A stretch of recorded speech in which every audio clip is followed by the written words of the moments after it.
Thank God it's Friday. Monday's a brand new start. Wednesday, you're halfway home, and Thursday, the weekend's not far. Saturday and Sunday, you hang with your friends.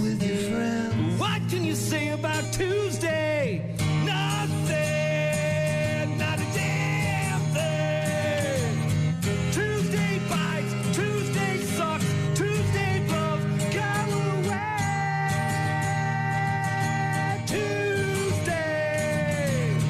Tuesday's crap, Tuesday's lame, Tuesday's dumb, go away. Tuesday, Saturday and Sunday, you hang with your friends. What can you say about Tuesday? Nothing.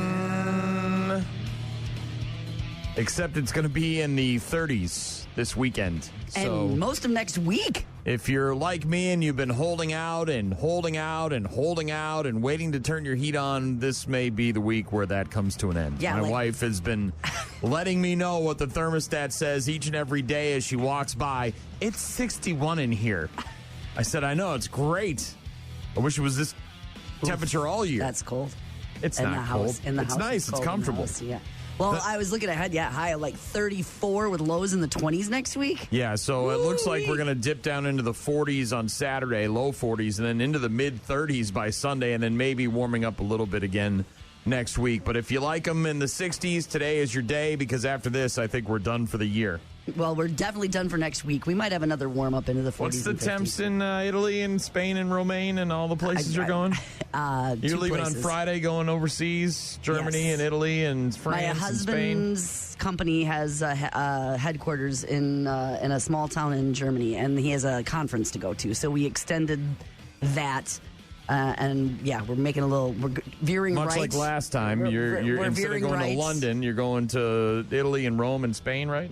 Not Spain. We just Okay. have a flight through it. I don't know if Okay. that counts. I get a fridge magnet or not. Like, I've been to Spain, but that's just a stop. Yeah, we're going to Italy, and it looks like, from what I saw on AccuWeather, that it might be highs in the upper 50s, low 60s. All right, so it's similar- the rainy similar? season there, though, Okay. so we might have a lot of rain. But then in Germany, it's very much like here. It's the highs in the 40s, 30s, All right. that kind of thing. All right, so it'll be similar.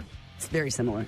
All right, we will check in with our Week 9 Pigskin picks to see how we did now that Week 9 is wrapped up with Monday Night Football last night. Grant Bilse of the Wisco Sports Show is going to join us just after 8 o'clock this morning to talk Wisco Sports, find out what the hell happened to the Packers on Sunday.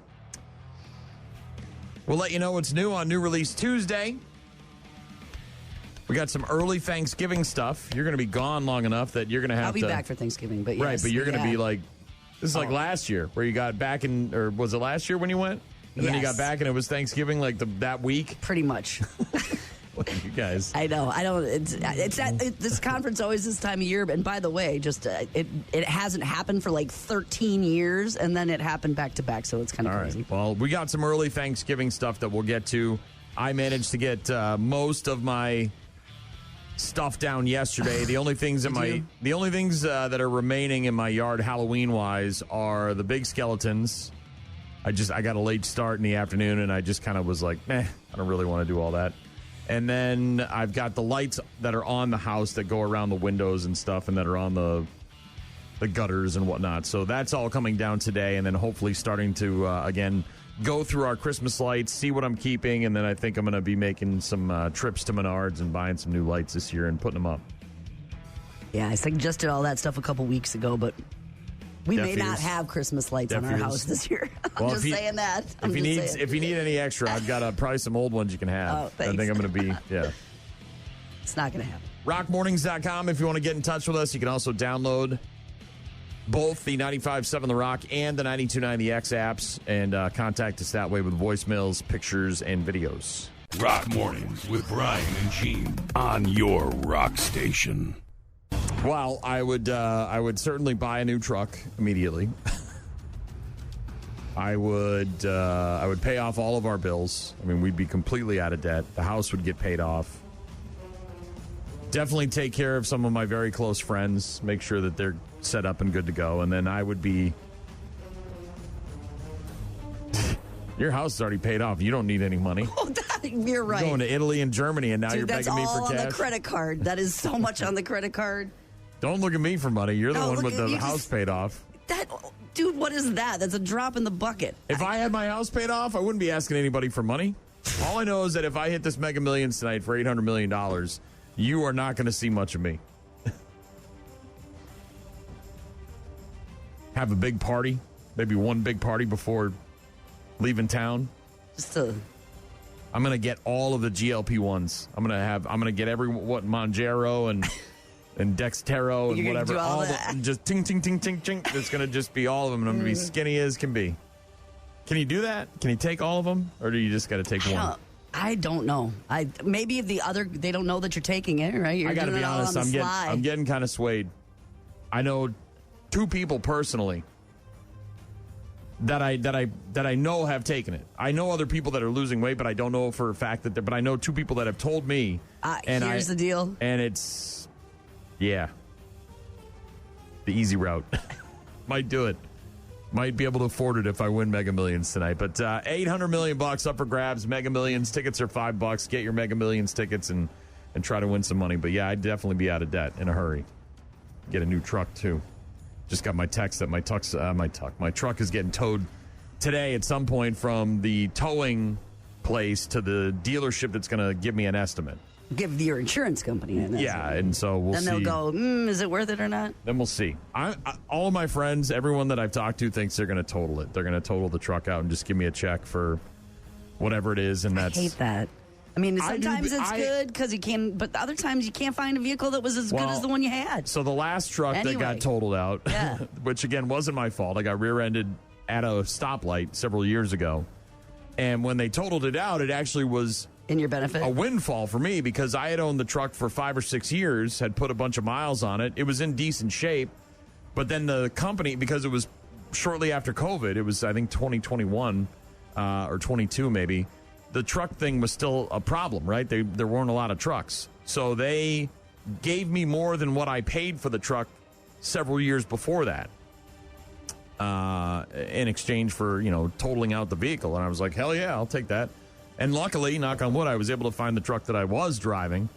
And I love this truck. It was in great shape. It had low miles. It works great. You fixed it a million times. I just put a bunch of money into it as well. And so now my hope is that if they do total the truck out, then trucks will be a little more readily available now for purchase as opposed to when I was looking for another one. So we'll see what happens. But $800 million up for grabs. Mega Millions.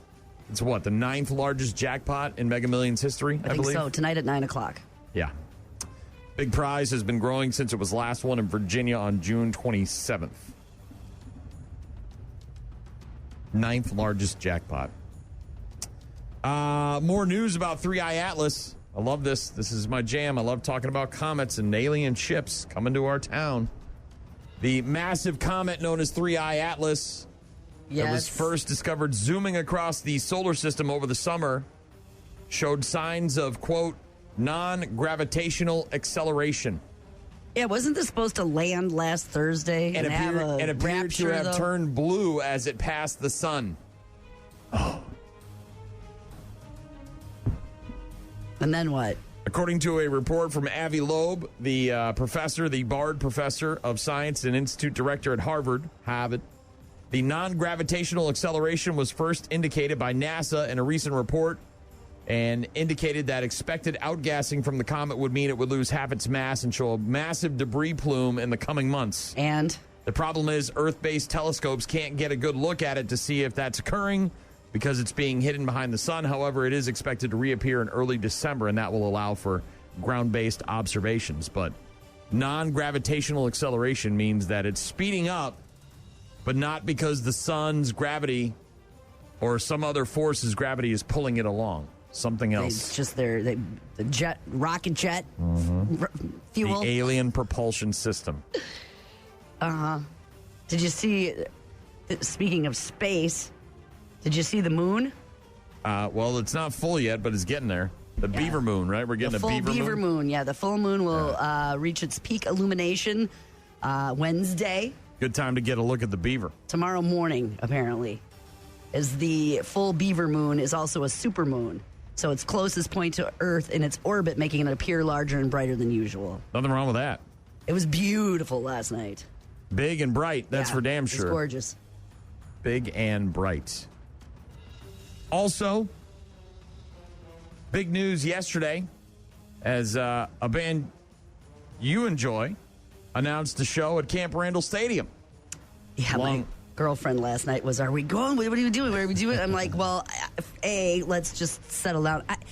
This tour looked awesome because we saw, pieces of it from last year or whatever. My problem is that I've seen them. It's hard to... At their peak. Yes. Similar to my feelings about Guns N' Roses, right? I saw them on the Use Your Illusion tour. They were fantastic. I don't know if I want to see them again. Because that was it. That was the peak.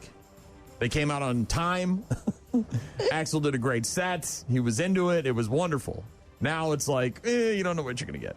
I mean, I know what I'll get. It'll be awesome. So AC/DC, Camp Randall. Yeah, AC/DC announcing the Power Up Tour continuing this coming summer. They're going to be in Madison at Camp Randall Stadium on Sunday, July 19th. That's nice. It's a weekend date. Power Up Tour going to take them to 21 new stops, including Brazil, Argentina, Chile, Atlanta, South Bend, right? If you want to go see them at Notre Dame. They're going to be in Toronto, San Francisco, Philly, Jersey, and, of course, in Madison. Tickets for the show at Camp Randall go on sale this Friday at 10 a.m. The cool thing would be to be at a concert again at Camp Randall because I did see back in the 90s, there was a number of shows. U2 played there. I was there for Pink Floyd. But concerts returning to Camp Randall last summer for the first time since 1997 after alcohol sales and the stadium's general seating area were approved the summer before. And Morgan Wallen, of course, was there 2 nights. Coldplay was there. And now AC/DC announced for next summer. And? About going? Does your daughter get any sort of early ticket thing on this or like a student type deal? I haven't talked to her since they announced yesterday afternoon. But does she know who AC/DC With you as a mom, she know. Probably knows. All but right. Well, if you missed it, if you've been living under a rock, AC/DC going to be at Camp Randall Stadium July 19th of next year. They made the tour announcement yesterday, and tickets go on sale this Friday. I'm assuming there's like fan club pre-sales and stuff all week long. Yeah, right? I saw the announcement yesterday afternoon, and then I literally didn't look into it any further, but I would imagine there's all sorts of, early ticket access to fan clubs and stuff like that. Rock Mornings with Brian and Gene. Find them online at rockmornings.com. AC/DC at Camp Randall Stadium, Sunday, July 19th, 2026. Tickets on sale this Friday. 10 a.m. 10 a.m. Likely going to sell out. Oh, I would imagine. Quickly. Yes. That's what happened last year. They sold out in Minneapolis, and then I was like, I'll just wait and get them in secondhand market. And then by the time it got close enough to the show, I was like, I'm not going to pay that. Yeah, those prices, it's a decision, that's for sure. It really is.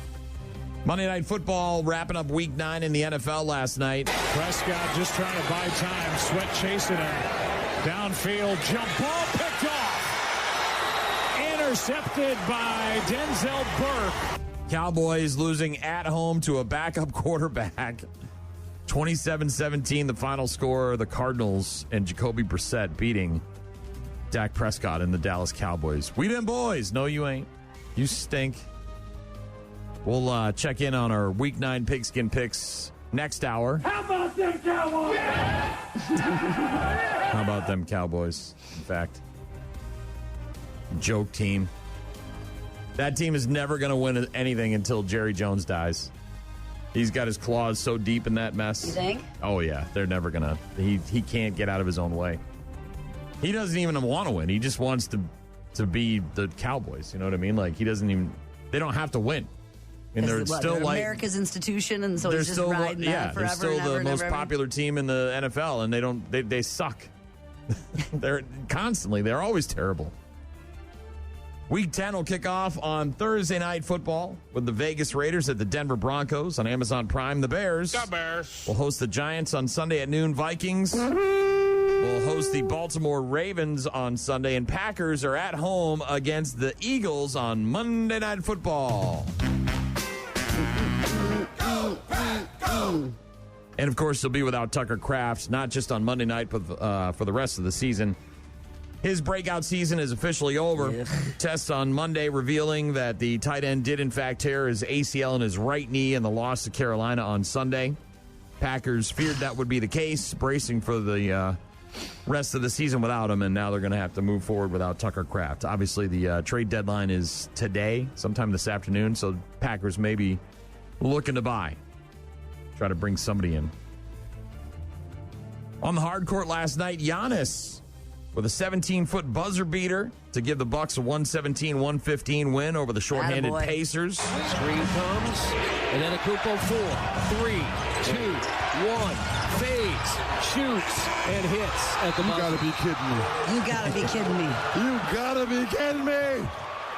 Just a heck of a play by a great player. That obviously was the Indy call of the buzzer beater. Not too pleased to have Giannis get that, but Bucks, no rest for the wicked. They are in Toronto tonight, 6:30, taking on the Raptors. Number 24, Wisconsin beat unranked Campbell last night, 94-64, to kick off their regular season. Badgers are now off until Friday when they welcome in Northern Illinois at 7:30 on the Big Ten Network, if you're looking for that game. Might win that one. Maybe. Maybe.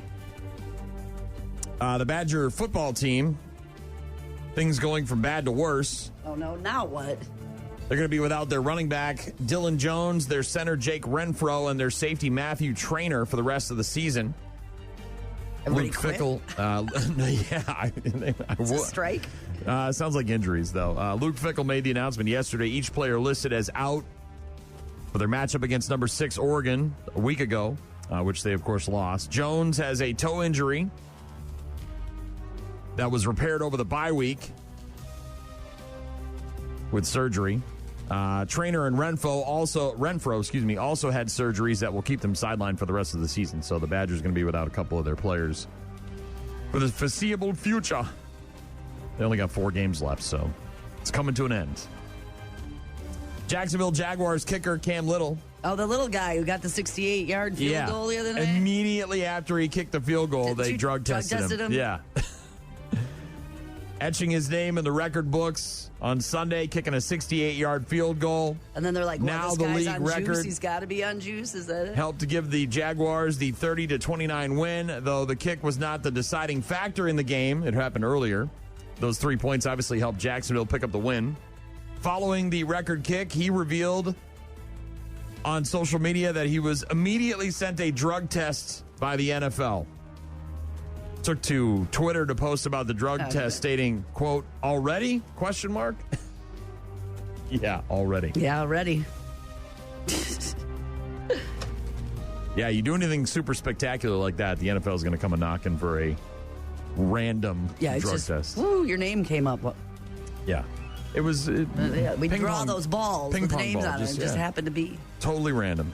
Rock Mornings with Brian and Gene on your rock station. Morgan Wallen played at Camp Randall last year, Twice. and AC/DC is playing at Camp Randall next year. Mm-hmm. Just got a text from someone who said, we saw AC/DC in April in Minneapolis for the Power Up 2025 tour. They aren't what they were in the 80s, but none of us are. Go see them. Yeah, you right. won't regret it. Well, it's just Angus and Brian, first of all. So Well, there's in terms that. of the Yeah. the lineup you're used to, obviously Angus the only. I mean, there's talented musicians playing with him, don't get me wrong. Pretty Reckless, by the way, is opening up for him. That'd be another reason to buy those damn tickets. Go see them. Sunday, July 19th, Camp Randall Stadium. Tickets on sale this Friday for AC/DC. Be a good time, Gino. I was just looking at Biscuit, Guns N' Roses in Lincoln Park. They're doing the Download Festival in I saw UK. that. Yeah.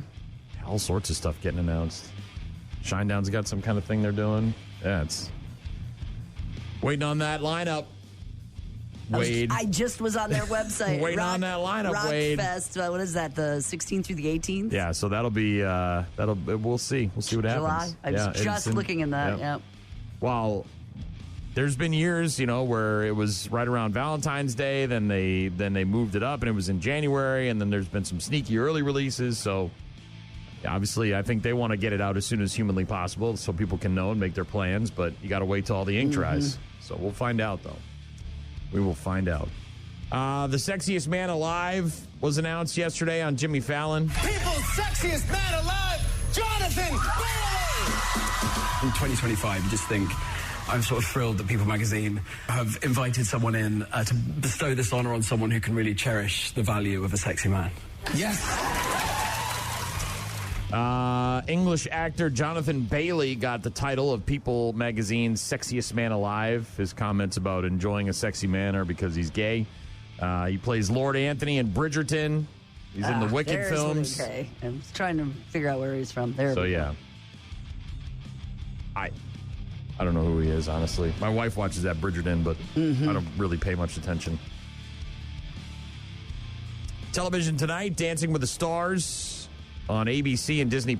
It is Rock and Roll Hall of Fame night. Over on NBC, Coast to Coast Tuesday, the Hawks hosting the Magic in the early game. That's at 7 o'clock. And then the Clippers host the Thunder on the late game at 10 o'clock. NBA on NBC is back. 2 games on Tuesdays. The first season finale of The Lowdown is tonight on FX. Meanwhile, the series premiere of All's Fair on Hulu. A team of female attorneys leave their male-dominated firm and open up their own practice. Think Jerry Maguire, but with chicks and lawyers as opposed to men and sports representatives. Yeah, management. It's got a pretty lengthy list of big names. Kim Kardashian, Sarah Paulson, Niecy Nash, Naomi Watts, Tiana Taylor, and Glenn Close as well. Men, they are terrified of women in power. And women besting men in divorce? No. I love my job. I tell my clients every day, you never really know a person. It's just a trap. Guess who's here with me right now? Chase, say bye-bye to your future ex-wife. Bye-bye. See you in court, you poor discarded. Let's light her on fire. All's Fair on Hulu, series premiere. No thanks. Doesn't speak to me in any way, shape, or form. Maybe it does to you. Season 2 premiere of Squid Game: The Challenge on Netflix. People competing in real-life Squid Game challenges. Also on Netflix today, a new stand-up special from Leanne Morgan. It's called Unspeakable Things. I don't know if y'all got little girls, but mine would ask me deep, deep questions all the time. For example, questions about the solar system. And finally one day I said, baby, I didn't pay attention in school. Is there anything you'd like to know about Young and the Restless? I don't know what it is about my husband in a hotel room. But he gets in a hotel room, gets a glazed look over his eyes. And I feel like I'm doing this. And I knew what that meant. I'm going to have to do unspeakable things. Hotel room, huh? Something about that hotel sex. It just hits different. It does. Also on TV tonight, new episodes of NCIS Doc, NCIS Origins, and NCIS Sydney. Fallon's got Rami Malek as his guest this evening. Also, Timberwolves forward Julius Randle and comedian Nick Murphy on with Fallon. Jimmy Kimmel's got Josh Brolin, Elizabeth Olsen, and Lord Huron, whoever that is. Stephen Colbert talking to Michelle Obama and Robert Plant. And Seth Meyers has got Tim Robinson and comedian Stavros Halkias, or Halkias, or however you pronounce that. As I mentioned, we watched the John Candy documentary over the weekend, finally, I Like Me. And one of the actors that they spoke to, that they interviewed about John Candy, was, of course, Macaulay Culkin, who he starred alongside in Uncle Buck. And Macaulay said, admitting, talking about his dad and how his dad was a bad person, and then the fame and the riches came, and then he became a really bad person.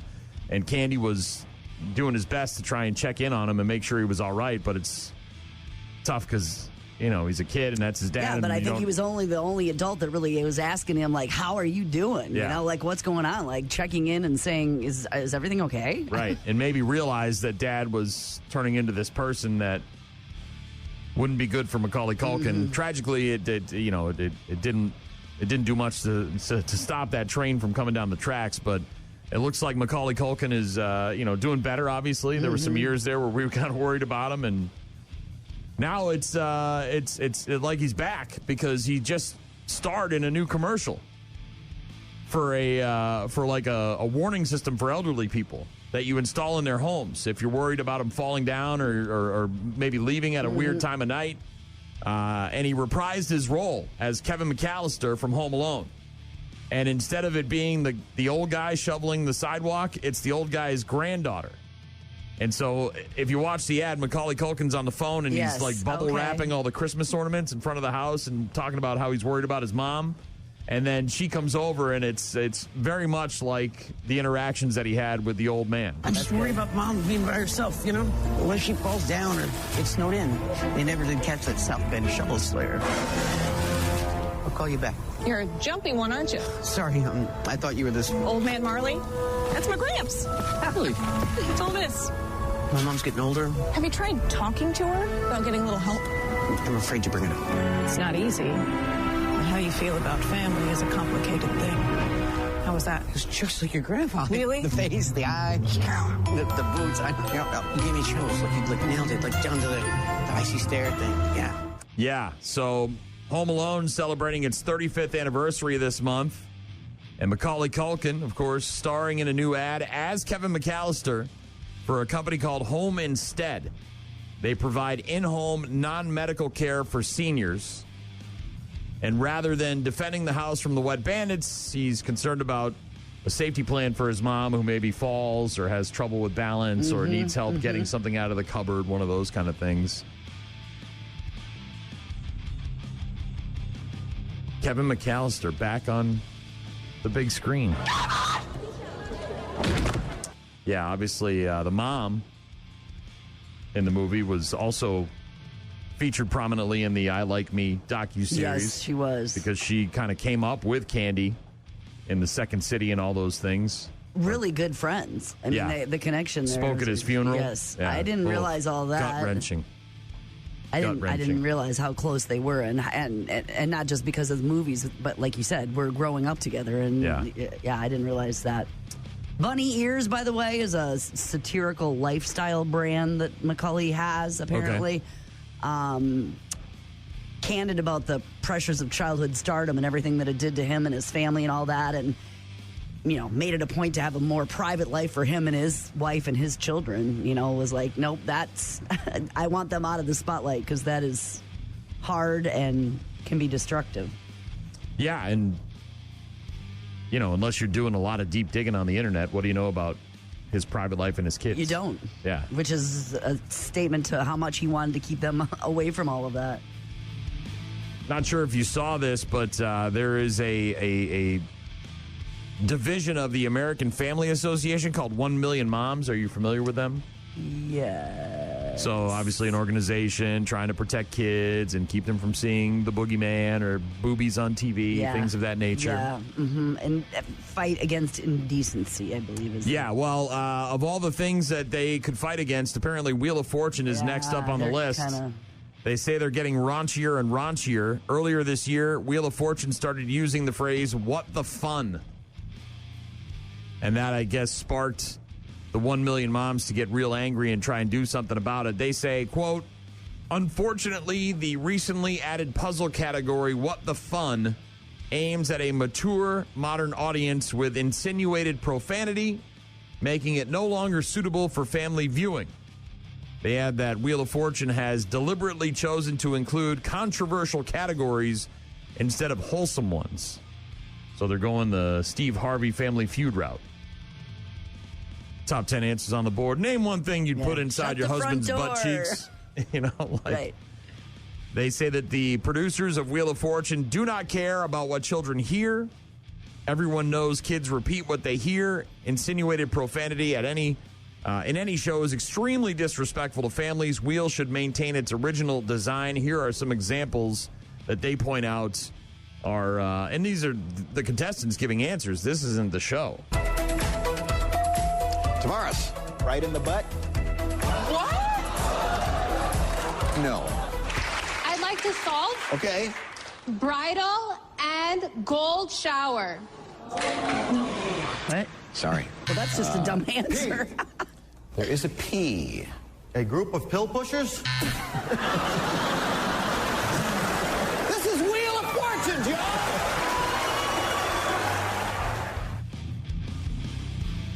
Apparently, Ryan Seacrest not as vanilla as we thought.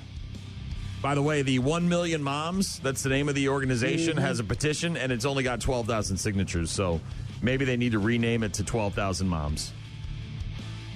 Well, yeah, I don't know when they started this campaign, but apparently they've got a NASCAR. They want to, hell yeah, they want it out of the commercial for of course. NASCAR as well. Mm-hmm. Well, good luck with that, moms. Best of luck to you. Those were just dumb answers. Yeah. Like that. Well, that and would the actual be the answer was yeah. bridal and cold shower, right? It's two types of showers, a bridal shower and a cold shower. But she said gold, which implies somebody peed on you, but... But would a kid even know that? I don't know, man. It was just a stupid answer. The pill pushers, I don't think that's going to be one either. They get their panties in a bunch. Rock Mornings with Brian and Gene. Find them online at rockmornings.com. A couple of farm workers in California hailed as heroes after they helped rescue over 20 students aboard a school bus that had caught fire. And when you see the picture of this thing, it's... You mean caught fire? Oh, yeah. Long before the Madera County Fire Department arrived on the scene, Angel Zarco and Carlos Perea were there, noticed the smoke billowing from the back of the bus even before the driver did. They quickly alerted the driver, helped evacuate all the students on board before hightailing it to safe distance. As the school bus began to burn, they were afraid of an explosion of some sort. Yeah. At a meeting of the Madera County Board of Supervisors, the men proclaimed as heroes of the community acted to the very highest standards, trying to make sure the kids didn't get hurt. The fire division chief there, a guy named Larry Pendarvis, said that the buses can be replaced, but obviously the lives cannot. We cannot thank you enough for assisting prior to our resources arriving. But yeah, they were just right place, right time, and were able to save over 20 students who were on board that bus that caught fire. Making sure there was no kids on top of the bus. We were just making sure that the kids were far away enough so they wouldn't get hurt. The bus caught fire right away. Like, probably within 2 minutes, 3 minutes, it all happened right away. God put you in that place for a reason. And that was to help out the kids, help out the community right there. This is, I mean, amazing stuff. Very similar to the mom a couple weeks ago in East Bethel, Minnesota. Did you see that? She went out to get her child off the school bus that pulled up in front of her house, and she noticed smoke in the wheel well kind of area, where the tire was on fire. And she, the kid gets off the bus and is coming towards her, and she sees it, right? So she's flagging down the driver. Yeah, because he's starting to, or she, I don't know if it was, who's driving the bus, but. And she's like, no. And they get all the kids off the bus onto her porch, dude. And this bus, it explodes. Yeah. I watched the video. It's like, oh, it'll just burn a little bit. No. It starts on the front of the bus, and then it explodes. 22 children she got off that bus by quick thinking and noticing some smoke in the wheel well. I mean, it was unbelievable how fast it went. Speaking of California, 3 brothers in California now going to be living the dream.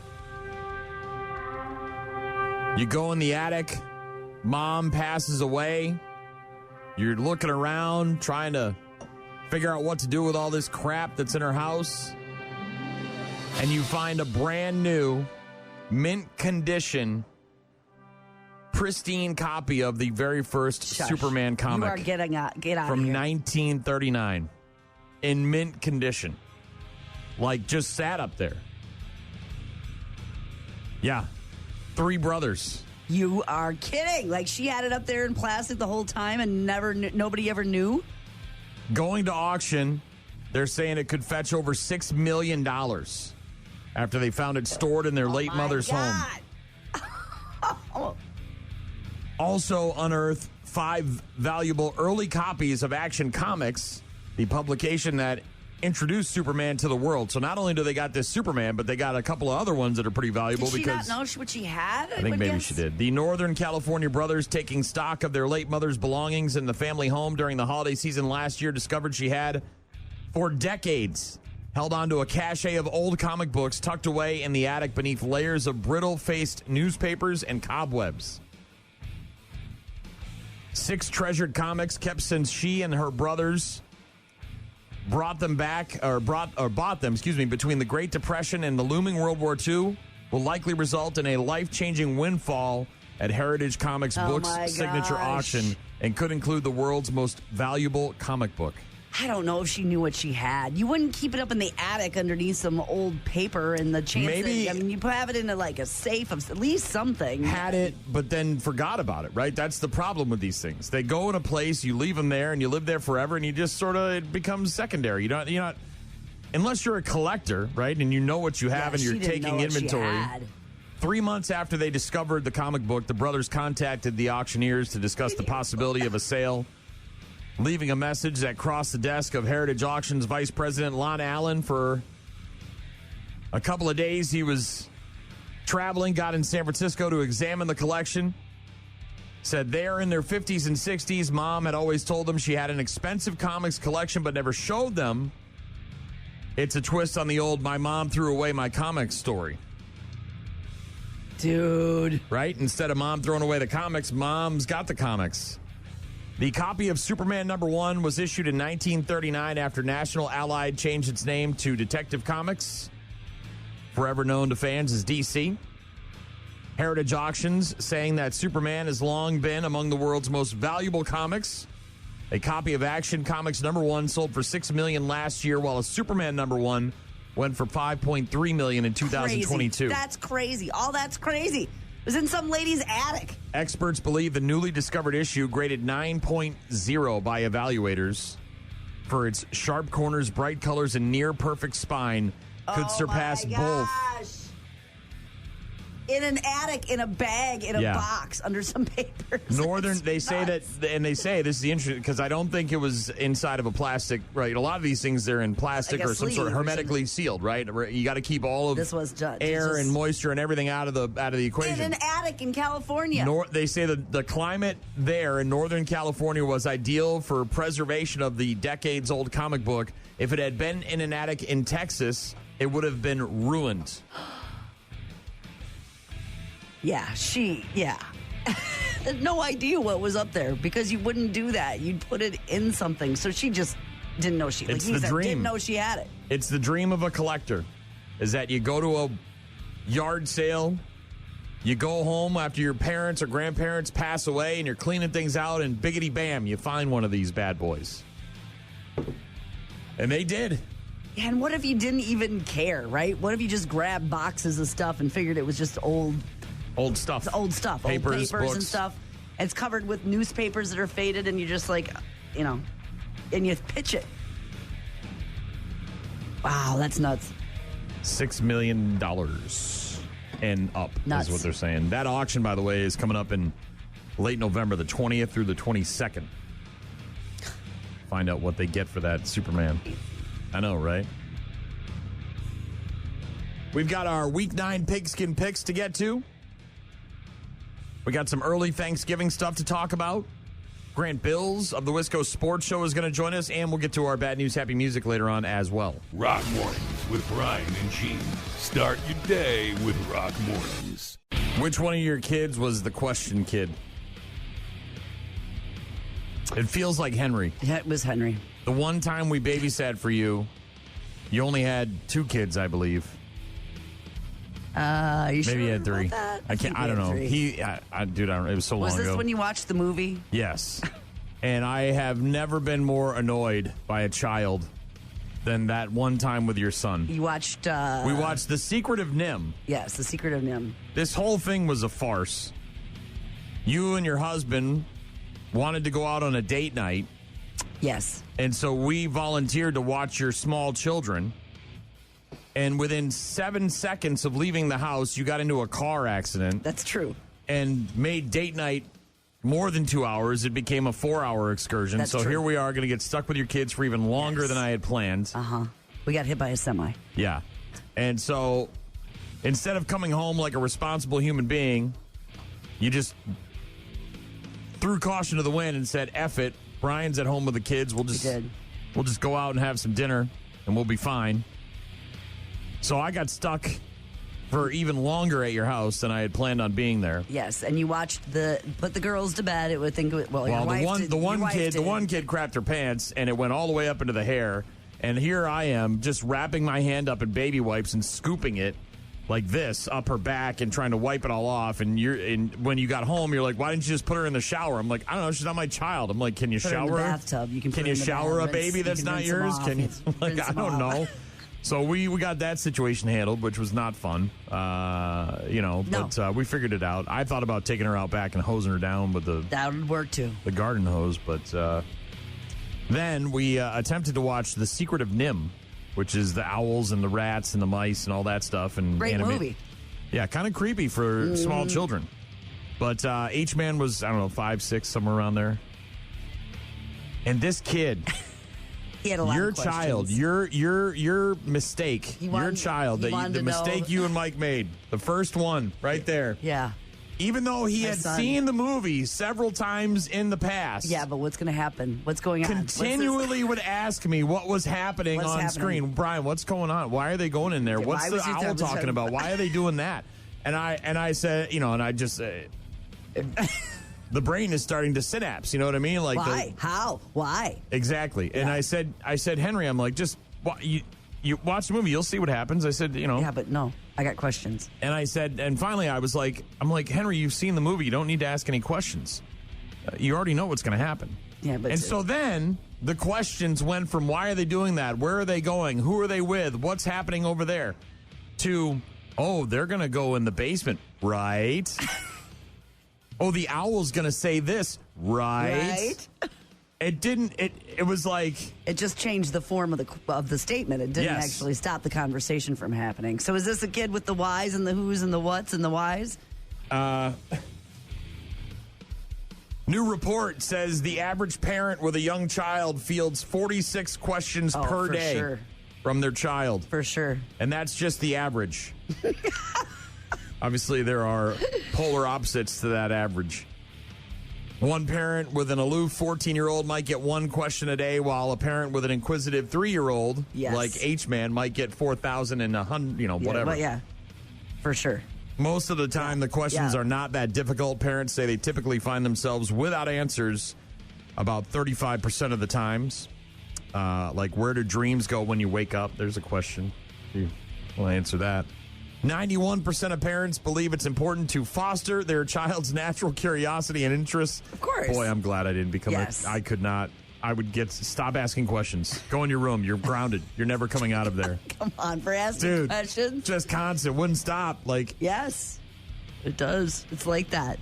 But they do want them to be aware of their surroundings. The average parent tells their kid to be careful 27 times per day. So, yeah, obviously you want the kid to be inquisitive and adventurous and all that stuff, but at the same time, don't go anywhere without your mittens. That's your job, right? Don't go outside without your mittens on. Keep them safe, keep them fed, keep them alive. 77% of parents in this report say that they think their child is more curious than they were at that age.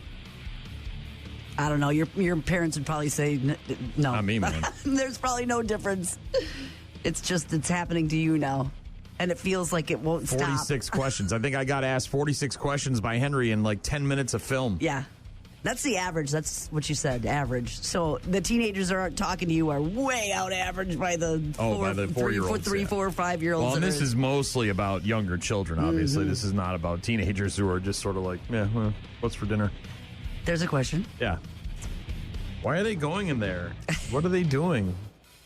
Why? Why is it like that? What's happening? Why? Yeah. I knew that would be your answer. In the, very brief amount of time I've spent with your children, it was pretty obvious who the problem is. Wasn't a problem.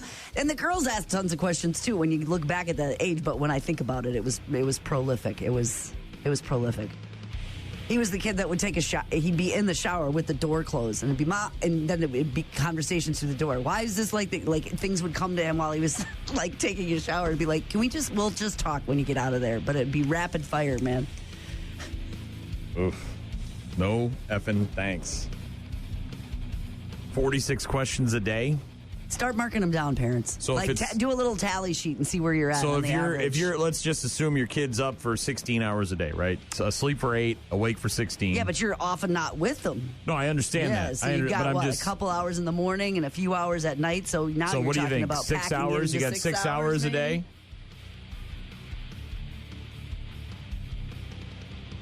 Yeah, that's a lot of questions per hour, and that's just if it's 46. Imagine if it's more than 46. Yeah, keep a tally sheet at home today, parents. See where like you're Henry. at. Secret in him. Who would have thunk that movie would mean so much to him? Lots of questions. Rock Mornings with Brian and Gene. Find the daily podcast at rockmornings.com.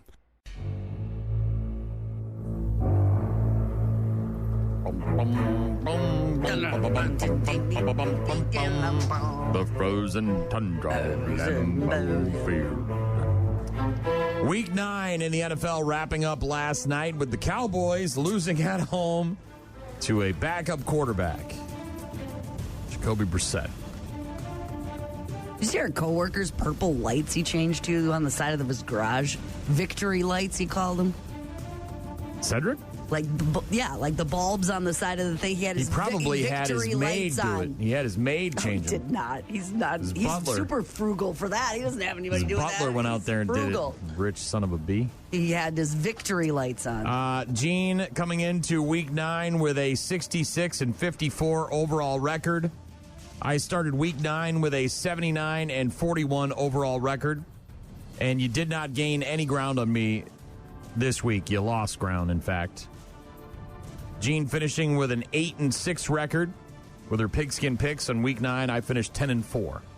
And honestly, it was the stupid NFC North, your stupid division, that screwed me. I should have known. Because of the Viking-Lion upset thing? Well, all 3 of them. Yeah, and the Bears winning. And the Vikings, losing. The Lions, the Bears, the Packers. They all screwed me. Now, you and I both correctly picked the Thursday night game, Baltimore over Miami, 28-6, the final score there. And then you went with Chicago because of your husband. I did. And they, in fact, did beat Cincinnati, who I chose. So I got that one wrong, but you got that one right. Then we both were on Detroit to beat Minnesota, and somehow J.J. McCarthy came back from injury, and the Vikings beat the Lions. We both got that one wrong. And we were both on the Packers, who let us down mightily. So I got 3 in a row here. Bam, bam, bam. Incorrect. And then I went on a spree. Then I got everything right until Monday Night Football. You, of course, also got the Packers wrong, losing 16-13 to Carolina at home. We'll talk to Grant Bilse about that just after 8 o'clock. We were both right when we picked Denver to beat Houston, 18-15. Denver, real deal. You cannot pick my Patriots because you hate my guts. And they, of course, beat the Atlanta Falcons on their way to a Super Bowl championship. They really? God. 24-23. Stupid. Stop it. The kicker there for Atlanta missing an extra point, which was the essential deciding factor, would have gone into overtime. We both were correct in picking San Francisco to beat New York, the G-Men falling 34-24. We were both right about Aaron Rodgers having a revenge game against the Colts after losing to the Packers in Pittsburgh. We were both right about the Chargers beating the Tennessee Titans. Titans are, of course, a dumpster fire. 27-20 final score there. You and your love of the New Orleans Saints caused you to miss another game as they got beat handily by the Rams, 34-10. I knew that was going to happen, so I was right. You were wrong. We were both on Jacksonville to beat the Vegas Raiders, and it was pretty damn close, 30-29, but they got the job done thanks to Cam Little and his big 68-yard field goal. Thank you, Cam Little. You picked Kansas City. I made a switch. I was originally going to take Kansas City, but then I swerved and went Buffalo at home, and they did beat the Chiefs late Sunday afternoon. So I got that one right. You got that one wrong. I picked Seattle correctly. So did you. 38-14 over Washington, and then we both got the Monday night game wrong. Dallas letting us down. Big D. So, Gene, you finished with an 8-6 record. I finished 10-4 on week 9. Currently, I'm well in the lead by 15 games. I got an overall score of 89 and 45. You're at 74 and 60 with our pigskin picks. So I'm inching closer, ever closer to my seafood paella. Tomorrow, when we make our picks, we're going to have to make 3 weeks worth of picks because you're going on vacation. So we'll be making our week 10, 11, and 12 picks. And you're back on what day? Monday the 24th. Okay. Yeah, so we'll be making 10, 11, 12, and then when you get back, we'll be able to make week 13 that week, just in time for Thanksgiving. But you're losing, and it's getting worse. You're not gaining. Worse. It's You just have the not ratio is this. I mean, it's just keeps. You have not outscored me at all in any of the 9 weeks so far. You have tied me 1 week when we had the same amount. See, that's good. That's better. But you're not gaining any positive. ground. So the seafood paella is forthcoming. We've only got 8 weeks left. Is Aaron Rodgers really married? Yeah. This bothers me. Why? What do you mean? Why does it bother? Well, just that. He's got a wife. He doesn't want the spotlight. Hides in a cave. Yeah, well, that's what he likes. He likes darkness and ayahuasca, right? That's his deal. Where he keeps her. Maybe. Maybe. I don't know. Doesn't seem real. He made it. Is it George Millicent? Or what was it? What? It's George Glass? What was it? George Glass? The realm of possibility that he could make up something weird. Who had the fake boyfriend on Brady Bunch? Was it Jan or was it Peter? Which one was it? George Glass, right? Wasn't that the fake boyfriend? Yes. That's my boyfriend, George Glass.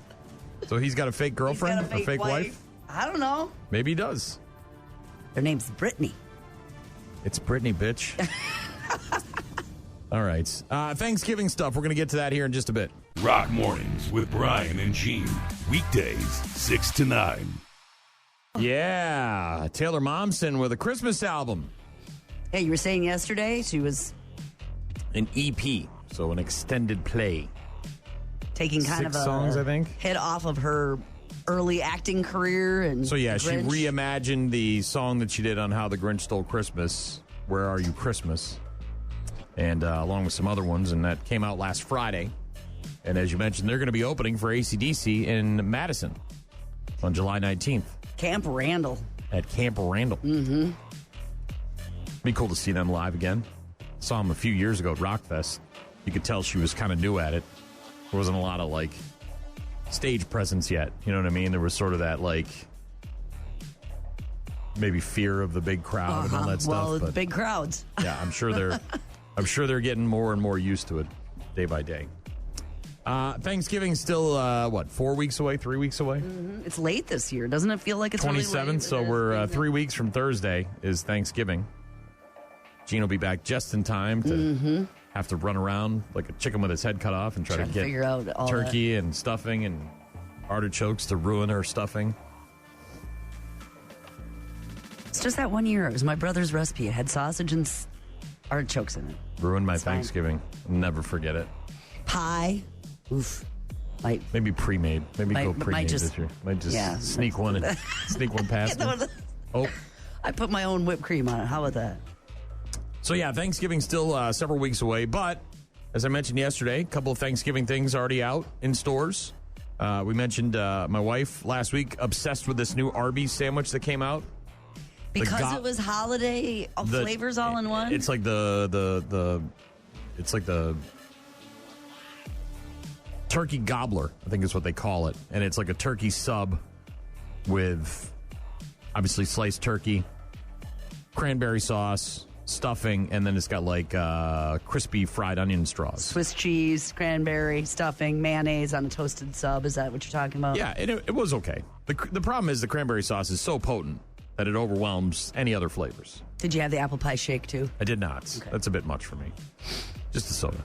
And then Subway's got a whole line of Thanksgiving subs that are coming out soon. I think this week, actually. Subway's introducing some sort of Thanksgiving subs that you can take advantage of. And Oreo is getting in on the game. This is one of those weird collabs. You know, it tastes like the floor of a New York City subway. And people buy it up because they're crazy. Oreo announcing a new special edition tin of cookies that taste like Thanksgiving foods. You can't get them in stores, only online. 6 different flavors. Each tin comes with 2 of each of the cookies. One of the cookies is flavored like turkey and stuffing. One of the cookies is flavored like sweet potato. Cream corn. What? One is flavored like cranberry sauce. Then one is pumpkin pie. And the other is caramel apple pie. You can order a tin, $20 plus shipping at Oreo.com. It's a novelty to give to somebody. Not sure how many are available. Maybe sold out already. But they revealed their brand new Thanksgiving dinner-inspired cookies last week at Oreo.com if you want to try to get a tin of these bad boys. Introducing the new Why Would You Do That Oreo collection. Try Tuna Melt Twist. Why would you do such a thing? Garlic Bread Delight. Ew. Or our boldest cookie flavor yet, cream-filled pickle juice. #yummy. Feeling adventurous? Sink your teeth into Sriracha Sundae. Or Grandma's personal favorite, Meatloaf Mint. Delicious. And for those late-night cold snack regrets, there's Cold Hot Dog Surprise. Oh, my God. Oreo, because just because we can doesn't mean we should. They're still available. All right. $20, and the tin looks like a big Oreo cookie. The tin itself is like a cookie. I think I'm going to order one. I'm going to do it. Are you? Do it this morning? Ugh. Okay. Just to see. Just to see. Oreo.com, $20 plus shipping. An Oreo tin containing 6 new flavors. And it looks like they're frosted. Yes. As opposed to, the normal Oreo cookies. Oh, that's the 12 count. If you want to get the bigger one, it's going to cost you more. All right. Also, Amazon revealing its $25 Thanksgiving meal deal. And hey, look, don't want to get into it too much, delivered but to you? Everybody is stressing about groceries and all that stuff right now. What's this? And Amazon is putting out a $25 meal deal for Thanksgiving. It includes a frozen turkey, sides, and pies, and is apparently enough to feed 5 people. The deal is available from November 12th through the 27th. So you got 15 days to take advantage of it. You got to wait until, what's the 7th? Next Wednesday? 7th is Friday. Wednesday is the 12th. Oh, the 12th. I thought you said 7th. The meal comes with an 8-pound frozen butterball turkey. So a decent-sized turkey. 8-pound. It's small. Crescent rolls. I don't know how many, but I'm assuming like an 8-pack. What are they normally? Is it one tube? Something, yeah. How many are in a tube? 6? 6, 8, something. All right, you got 5 people. You got to give 6, them... probably. All right. You get a slew of pre-made sides, including stuffing, mashed potatoes, green bean casserole, and cranberry relish. Pre-made? How is that? They're coming so it comes in like a jar or something. Some it's like, sort of it's probably vacuum frozen. sealed, My guess is frozen. Something frozen. The shopping list also includes a choice of a holiday pie. You get a choice of pecan, pumpkin, or sweet potato, and it's only $25 plus shipping. I think you can get shipping for free. Customers can also snag festive items for a discounted price, including produce, wine, and baking ingredients. Walmart also bringing back their Thanksgiving savings basket for a 3rd consecutive year. This year's will cost less than $40 and will feed 10 people. The basket from Walmart features more than 20 different items, including fresh produce like potatoes, cranberries, and baby carrots, pre-made items like pie crust and boxed macaroni and cheese, some canned goods, and a 13.5-pound butterball turkey.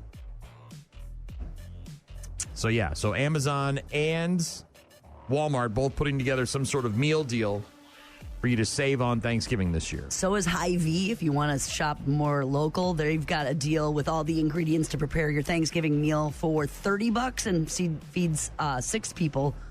Includes a whole turkey or a turkey breast as well as dessert.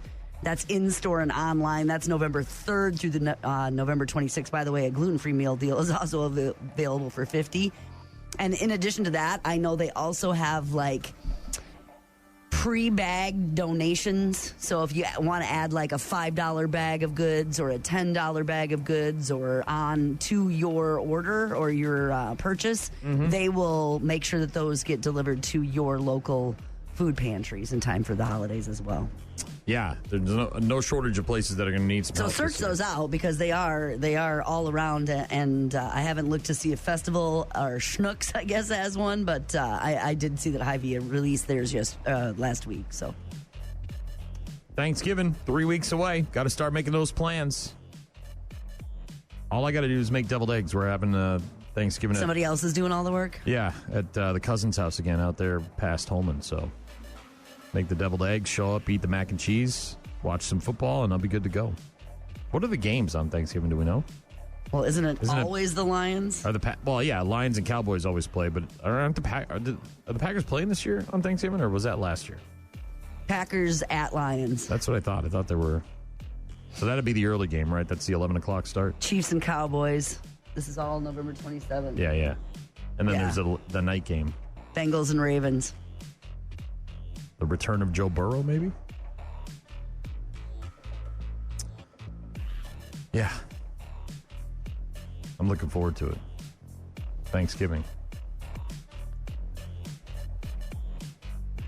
We've got Grant Bilse coming up a bit later on. We'll talk to him from the Wisco Sports Show. Love that guy. Also going to get to Bad News, Happy Music. rockmornings.com if you want to get in touch with us. We had that text earlier about seeing AC/DC in Minneapolis. Said, go see them. You won't regret it. I bet. We were talking yesterday because it was, National Sandwich Day? Mm-hmm. And we actually got a message on Facebook from Ryan who said the best sandwich is a Rachel with bacon.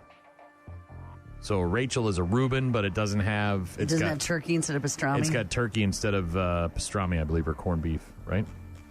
Chris also mentioned a Cuban sandwich. Is that the one with the mustard? Yeah, and the ham and the pickles? And it's melted usually. Yeah. What's the one with the powdered Monte Cristo? I'm not like those either.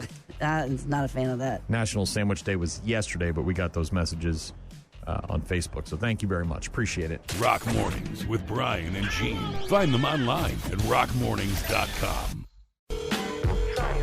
8:15 on Tuesday mornings. We're joined by the one and only Grant Bilse, host of the Wisco Sports Show, heard all across the state on stations like WKTY in La Crosse and Sports Talk 105.1 in Eau Claire. Grant Bilse, how are you, sir? I'm doing good. One and only is probably an accurate way to describe me. I'm well. How about you two? I would have been better if we had hung out on Sunday like you had told me we were going to do, but Grant ghosted me. He gave me the Irish goodbye, and he left town without saying anything. I had to text him, and then when I did, I found out he was already back home in Madison. No news for you would mean... Look, I explained this to both you and Gene off the air. I had plans over there, but I didn't know if they were plans that would last through Sunday. Like maybe they were plans that would only be Saturday. I didn't know. It was kind of a flexible weekend. So I'm like, well, if things fall through, maybe Brian will want to get some beers. And I knew you were at the Alpine on Saturday, but the weekend that I had originally planned, it lasted all the way through. So I'm sorry that you were a backup plan, but I thought I made that very clear last week when we talked. I don't mind being a backup plan. I just really thought it was going to happen, and I was excited. I was looking forward to it. You make plans with people when you don't know if you're going to be available? Me? No, him. That's a very slight. It's that's a very confident thing to do. It doesn't feel like a you thing. You know what I mean?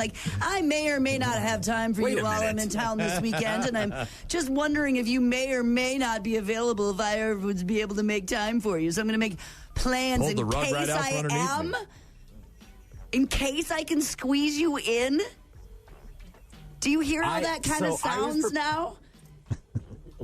When you started talking, I was prepared to be insulted, and then you said a couple of things, and I was prepared to be complimented, and now I'm insulted again that you don't think I'm cool or confident enough to behave that way. I just didn't know. I'm always someone when I'm around or in town, I'll put feelers out. That's it. I know that if I was going to Madison and I texted you, the intent would be to try to see you while I was there. Yes. Not if everything else falls apart, then I guess I'll hang out with you. Nor would you have a weekend planned in Madison with a bunch of things going on and know you can't fit Grant in. I wouldn't text him. I would reach just out to him anyway and go, hey, I would be the I'm guy in where, town. yes, I would get the message later. Like, why didn't you get in touch with me? Well, we already had a bunch of stuff planned and I knew it wasn't going to work out. So I didn't want to waste the Maybe text. I'll be able to fit you in. I don't really know. I don't know how fun these other things are going to be or how long they're going to go. I thought we had fun at Oktoberfest. Apparently not fun enough for Grant to make the free flowing. That guy, I don't know. Whichever's better. I am a radio producer that books guests for Bill Michaels. I have to have plans and backup plans to those plans, and sometimes backups to those backups. So I live my life the same way. It's a personality trait. Speaking of Bill Michaels and all things Wisconsin, and what the hell happened? How did that happen? And how do you lose at home to a team you were favored by, 2 touchdowns to beat the Panthers, wasn't it? It's like 14 points. Yeah, last time they had a home loss that bad, Mike McCarthy got fired. It was the Cardinals game in 2018, so very bad. Probably you could argue the worst loss of Matt LaFleur's career. And some would say, well, what about the playoff loss? It's like, yeah, okay. I mean, that one meant more. That hurt more. But if we're talking about quality of opponent, location of game, like that pound for pound might be the worst loss of the Matt LaFleur era. I mean, they didn't play good. Their O-line looks to not be very good. Their best player got hurt, Tucker Kraft, or their best offensive player outside of their quarterback got hurt. They lost a couple of other wide receivers over the course of a game. And the most concerning part of it, and this is what I talked about on my show last night, is it kind of seemed like the Panthers knew exactly what to do.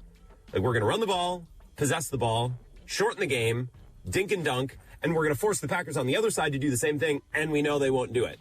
And they couldn't do it, at least not enough to win. And then, even more concerning than that concerning part, is I listened to Matt LaFleur after the game. He's like, yeah, that's what we expected. We figured they'd make us dink and dunk, and we figured they'd try to run the ball. It's like, okay, well, if you're so brilliant and you saw all of this coming, then did you think you were just going to win anyway? Or did you come up with a game plan that didn't work? Like, I felt the Packers were outsmarted from the top down on Sunday, and I think that's the most concerning. It felt like a lazy attempt. Like, hey, we know we're better than them. We'll roll the balls out there, and somehow we'll end up beating them. Yep. And because they're the Panthers, and they're going to mess up, and we're the Packers, and we're at Lambeau, and we don't really need to plan for this. We'll just go out there, and something will happen, and we'll end up winning. And instead, now you take one on the chin by a team that you should have beaten. They play like they try to win every game by 3 points. And that's just a really difficult way to be in the NFL. Like, occasionally you need to blow a team out. Because when you're trying to win and game planning to win every game by 3 points, a missed field goal kills you. One Jordan Love interception. And by the way, he only has 3 this year. Yeah. His decision-making's been really good. But one interception kills you in a game that you're fighting tooth and nail as a 13.5-point favorite. You know what I mean? Like, every once in a while, you got to walk into a game and say, we're going to kick this team's ass. Right. And if we make a mistake once or twice throughout the game, it's not going to matter because we're going to win by 20. And they don't really do that. Well, they've got some real problems in front of them because the Eagles are coming to town, and they are not the Carolina Panthers. And that's a Monday Night Football glaring light, and the Packers are going to need this win if they're going to stay in control of the NFC North on Monday night against the Eagles. Do you see the Packers turning things around by Monday night, or are we going to have some problems here because obviously they're without perhaps their most prolific offensive player? I kind of like their chances against the Eagles. They're 2.5-point favorites. That doesn't surprise me at all. Now, a sneaky underlying storyline of this game, if I may. Monday night is November 10th. That is the 50th anniversary or the 50th marking of the wreck of the Edmund Fitzgerald. And I must say, I think there might be something in the air on Monday night. It's just, I believe in the sports gods. I believe in the sports universe. There's forces at play. I think the Packers are much better than they showed on Sunday. I think a lot of people are going to quit on them. I think a lot of people are going to say, they're not that good. They're overrated. Maybe they're not a Super Bowl world-beating contender right now. I still really like this team. And with an extra day to prepare, an extra day to, let's be real, get over the Tucker Kraft injury, which I think was shell-shocking to probably all of those guys in the moment, I like their chances against Philly. I don't know if I'd pick them, but I remain excited for that game in a way that it feels like a lot of Packers fans aren't. Grant Bilse, host of the Wisco Sports Show, joining us each and every Tuesday at about 8:15. Speaking of Tucker Kraft, the trade deadline, I believe, is this afternoon. Are the Packers making moves? And if so, what are they doing? Well, I've seen that they've called about a lot of cornerbacks.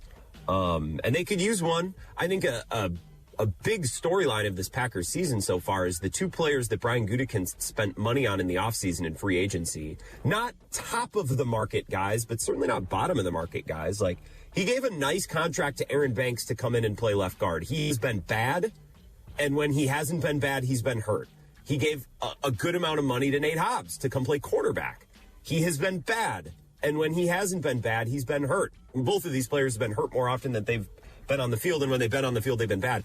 So they recognized a couple shortcomings this offseason, tried to address them, 2 swings and misses so far. They could use another corner. They could probably use an interior defensive lineman. I would always bet against every NFL team swinging a trade at the deadline just because they're rare. This isn't baseball or basketball. Those trade deadlines are much more active. But I know the Packers have called around, and if they have a deal that they like, I can't imagine they'll hesitate to pull the trigger, because why not, right? You've already acquired Parsons. You've already, kind of opened yourself a window here. If you have an opportunity to get a player you think can help, they should absolutely do it, and I would imagine they will. All right, we'll see what they do. Obviously, we've got a few hours here before the end of the trade deadline. Packers could use some help as they get ready to get down the stretch here and get towards the playoffs. The Bucs just kicked things off a couple weeks ago. They're doing all right. Giannis with a game winner last night against Indy. Who is it? Porter that's going to be out for a while, I believe. Yep, Kevin Porter Jr. is going to be out for a while. Giannis's game winner was hilarious last night. They're fighting tooth and nail with the Pacers. This is Miles Turner's homecoming game. Right. So he's getting booed, and obviously the home crowd is charged up, which is how sports should work. Don't clutch your pearls because they booed Miles Turner. Grow up, Peter Pan. That's how sports work. I just, that game winner by Giannis is hilarious. What a horrible shot. What an awful shot. And it went in, and it's hilarious, and I think it's extra hilarious because Pacers fans are like, you got to be kidding me. Like, that's going to go down. So I'm happy that they got to experience that last night. The Bucs have been fun. They've been enjoyable. They've been a fun watch. I kind of like what they have going this year. I don't know that they're going to march their way to an NBA Finals, but it's October into November. Like, what else do we have right now? It is funny that last night I was unable to watch ESPN, despite having YouTube TV.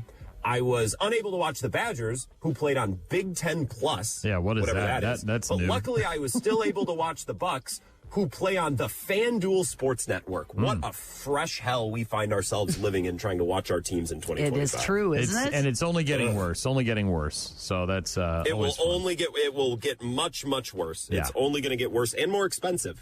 Yeah, well, there's going to be specialty games on YouTube and Apple TV Plus and Netflix and Amazon, and so you're going to have all of those. That's how they're really going to get us, is they realize that if people want to watch their sports, we have to segment them and put them on different places and make them pay for all the different apps, and then everybody wins. So you can't buy, like, Everybody I want to see the loses. Bucs, and no matter what platform they're on. Well, you can buy NBA TV, and I think that streams all the games, but I don't know if it does it out of does it black out like it does the NFL? Grant, you might know better than I would, but because I don't. Correct. NBA. If you get NBA League Pass, it will black out the Bucs. It will also black out games that are on like TNT or whatever. Right. I don't know. I haven't had the League TV Pass games since the pandemic. Right. MLB. I've gotten much cooler. I don't have time to watch League Pass anymore. MLB TV does the same thing. If you like, so I follow the Red Sox, so I'm lucky because I get to watch a lot of their games on MLB TV, unless they're on Fox or on ESPN, or if they're in Minnesota or in Milwaukee, because those are considered local games, and I can't watch those on MLB.TV. So it's a cluster, and it's not. Which isn't a huge deal for you? I mean, that might be 10 games a summer out of a 162 game season. Yeah. For a fan of like the Celtics, like yourself, like the Celtics are on national TV all the time. Yeah. So you're missing a huge percentage of those games. You can get the FanDuel Sports Network app and pay over the top, and it's like $20-$30, but like the app sucks and it doesn't work sometimes. Right. And nothing's good. There's no easy answer or cheap answer for any of this. Yeah, and the nice thing for us, my wife and I at least, is that we get the MLB TV for free through our cell phone provider, so we don't even have to pay for it, which is really nice. Grant Bilse of the Wisco Sports Show. One more question before we let you go. Speaking of baseball, reactions to the Dodgers coming back after all they needed was one game at home, Toronto. You thought they were going to do it, and then the Dodgers did what Dodgers do, and they beat them. Your reactions to the outcome of the World Series? If I was a Blue Jays fan, I don't know what I'd do with myself. They had that game won like 3 or 4 times. Yeah. Little base running details, little fielding details. watching, and this happened to the Brewers back in 2018 too, similar to the Pajes catch the other night. Like Chris Taylor, he's going to catch that? Like, are you kidding me right now? So I don't know what I'd do if I was a Jays fan.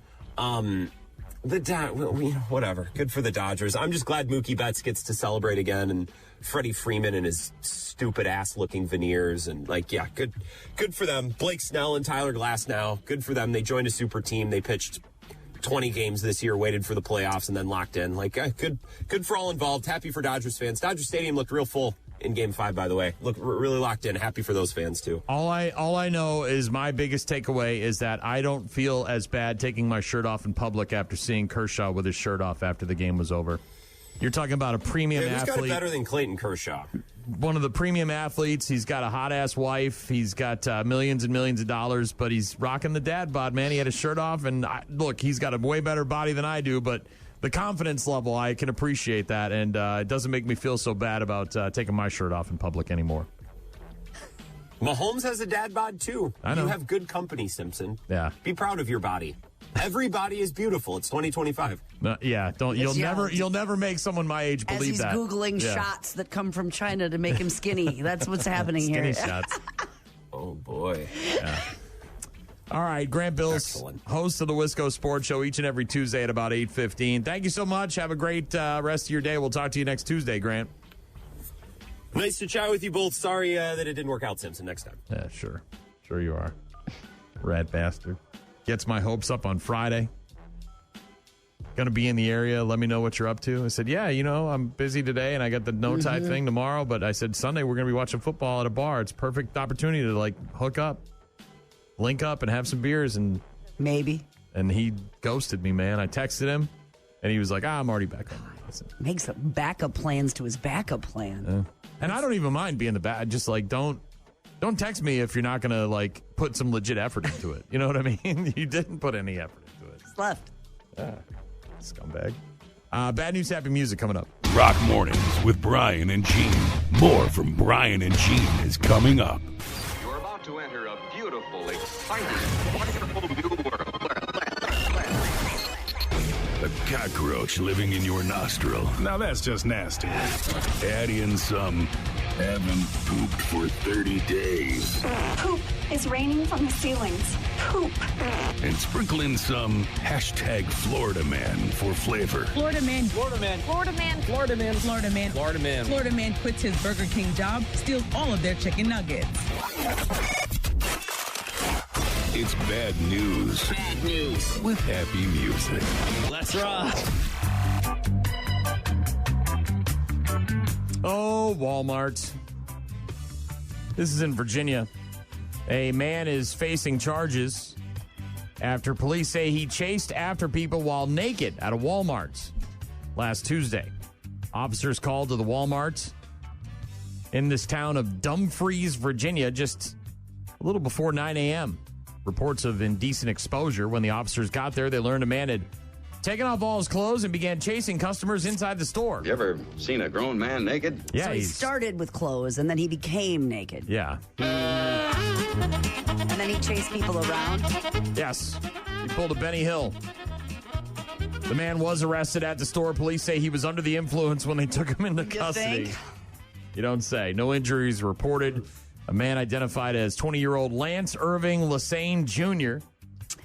Was that bad naked running around chasing people? I mean, things Likely. are flopping, right? Has been charged with indecent exposure, disorderly conduct, and public intoxication. They do have those nude runs, That's a where wild way to start the morning. I mean, right before 9 a.m., you're getting naked at Walmart and you're already intoxicated? You can't be naked and intoxicated all day unless you start first thing in the morning, Brian. Right?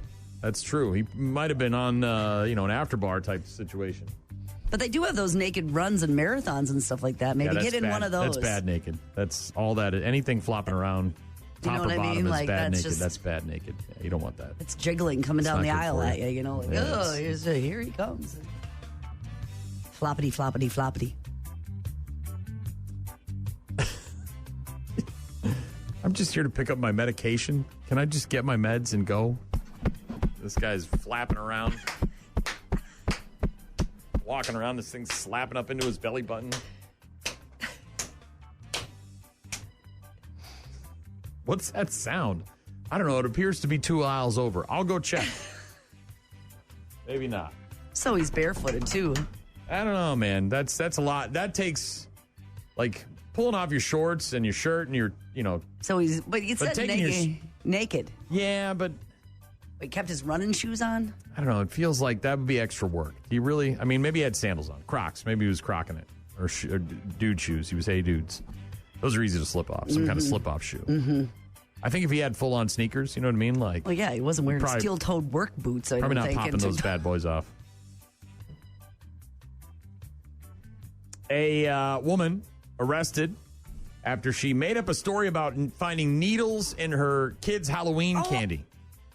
That wasn't real, huh? I did see that, yes. With the Twix. It was in multiple a Twix or people something? do this every year because they're looking for attention. We're desperate for fame. I thought that was... and so people do this, so the news comes over and interviews them, and then they get in trouble because they're misreporting. A 27-year-old woman in upstate New York named Christy Hosier, arrested after she went on Facebook on Halloween night, claimed she found a small sewing needle in candy that was collected during trick-or-treating. Also called the police, formally reporting the incident. That's where she got in trouble. Police investigated, found out that Christy made the whole thing up. You dumbass. Placed the needle in the candy by herself, not given...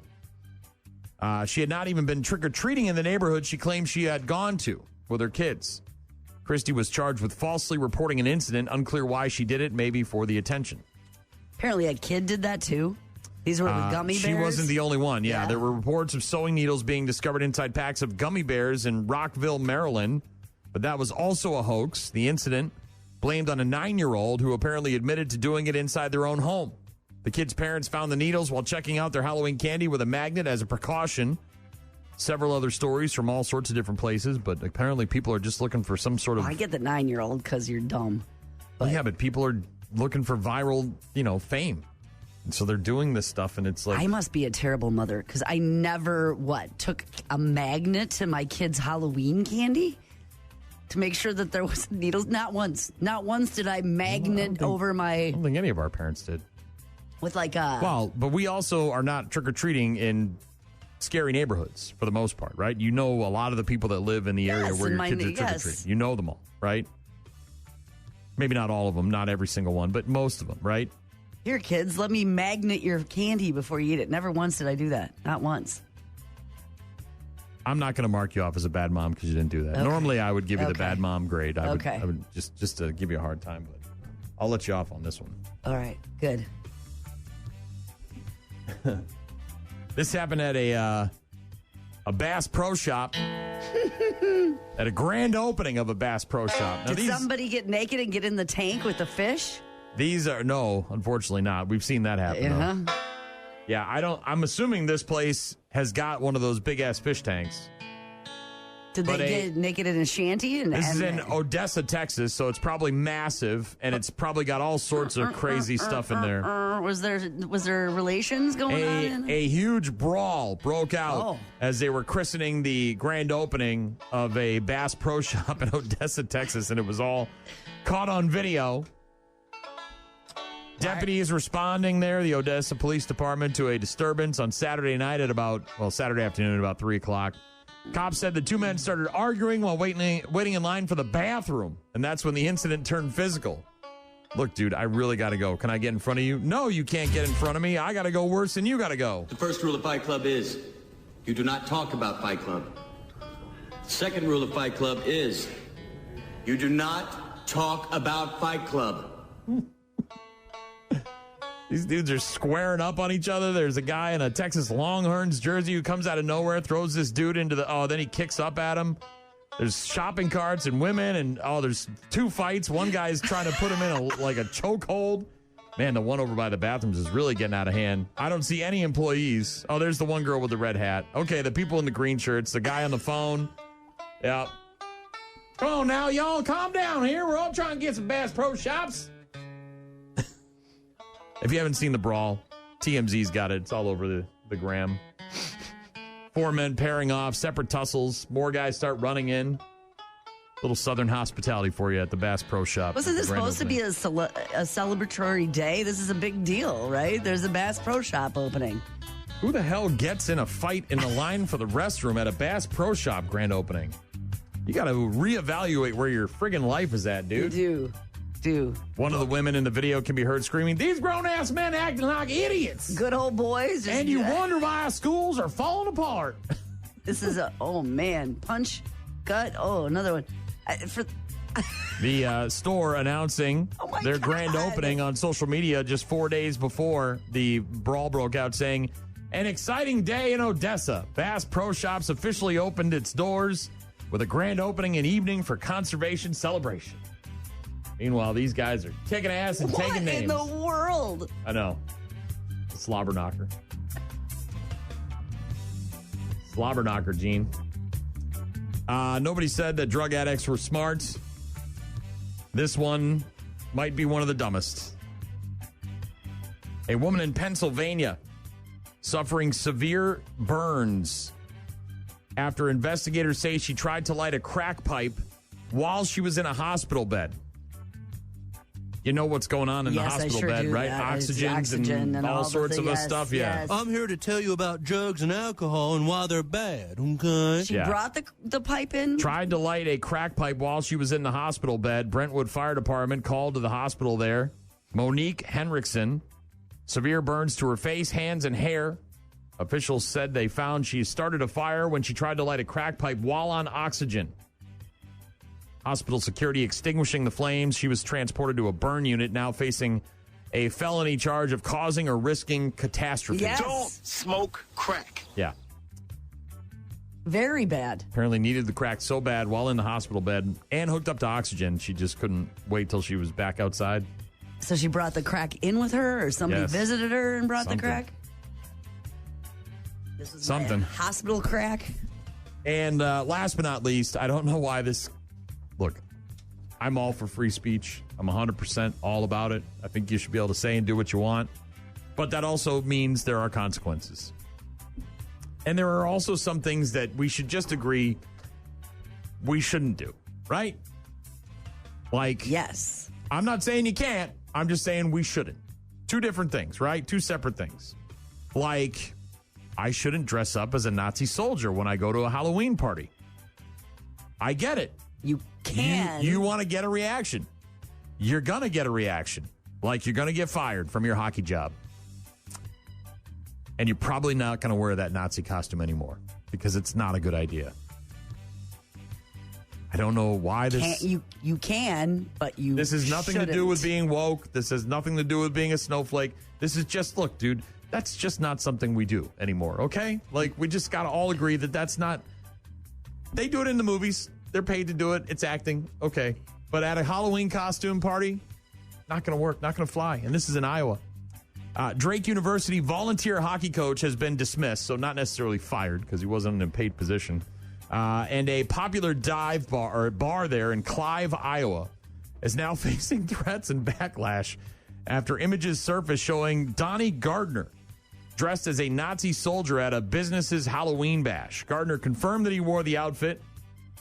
Images taken inside of Miss Kitty's bar in Clive, Iowa, show the man wearing a swastika armband, an Iron Cross medallion, a cropped mustache, and one photo circulating on social media. He's also doing the Nazi salute while standing beside two smiling women. One of the women, identified as Jessie Rudin, a volunteer coach for the Drake University Hockey Club. Drake confirmed on Saturday that Rudin had been removed from her coaching role, calling the behavior completely inconsistent with the university's values. Yeah, I bet. Such behavior stands in direct opposition to our values of respect, inclusion, and integrity. Another woman says she was stunned when she first saw the man's costume. I was in shock, utter disbelief. This cannot be real. This woman apparently telling the staff at the bar about this costume. At Miss Kitty's? At Miss Kitty's, telling them that it's offensive. It's got to get the hell out of here. One employee apparently says, it's a costume. The woman said she got a similar response from the owner of the bar moments later, which she called disappointing. She said, we're seriously downplaying how big of a deal dressing up as a Nazi is. Miss Kitty's owner, a guy who goes by the name of EJ, didn't want his full name out there because he's getting death threats. I wish I would have just said, thank you for bringing it to my attention. I'll take care of it. I just needed to go in my office, clear my head, and think about it. And then I realized this guy obviously needs to go. I've had several death threats today. I do feel we're being treated unfairly. I mean, this is my livelihood. Well, dude, if you see a guy in a Nazi costume, you got to get him out of there. I'm sorry. We just don't. That's not. You can't do it. You just can't. Handwritten sign on the establishment's exterior read, "We heart Nazis." Apparently people giving this guy all sorts of love on Facebook and social media as well. Negative love, I'm saying. Okay. The Jewish Federation of Greater Des Moines called the incident anti-Semitism, not satire. Hitler is not a costume. But yeah. All sorts of problems down there at Miss Kitty's in Clive, Iowa. No real credit given here, but the guy who dressed up does say that the choice was mine, and I take full responsibility in the consequences that come with that. Any and all hatred should be aimed at me and at myself only, trying to protect, obviously, the staff and workers that are at too late, dude. Bar. They're implicit. Look, you want to have a Halloween costume, fine. You got to understand there are some things you just can't allow. You just can't. And a Nazi costume is almost at the top of the list.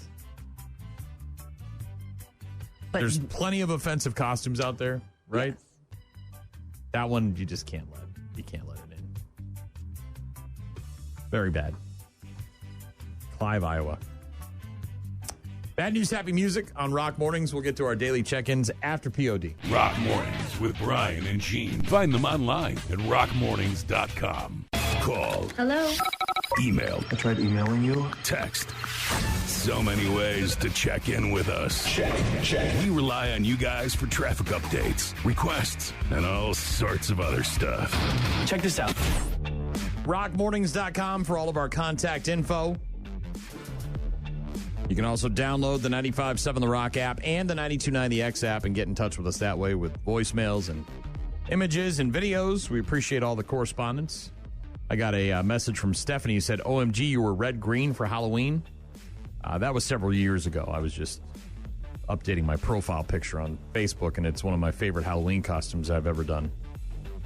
A lot of people liked it. If she doesn't find you handsome, she can at least find you handy. Handy. Yeah. Kept the wife in the dark about that one. She just... Because she's a fan. Yeah, big fan. Also got a message on Facebook from Scott Robert Shaw yesterday. He said, I found a widespread panic song you may finally enjoy. Oh, boy. I thumbs up his message and said, what is it? He said, apparently the link wouldn't send. It's a cover of Black Hole Sun they did the other night. Soundgarden's Black Hole Sun. Interesting. Was he at the show? I don't know. I didn't ask. That was the end of our conversation. That was it? Paul texted in and said, Miss Kitty's is a hee-haw bar. Yuck. You said they got a line dancing Dude, they thing? got line dancing. They got salsa dancing. They got male They may want to close for a while until this all blows over. Pop rocks and regional bands playing there. Yeah, they may want to take a time out for a while. Looks like a cool club, to tell you the truth. I mean, the big dance floor and a big stage and live music, and looks nice. But Clive, Iowa.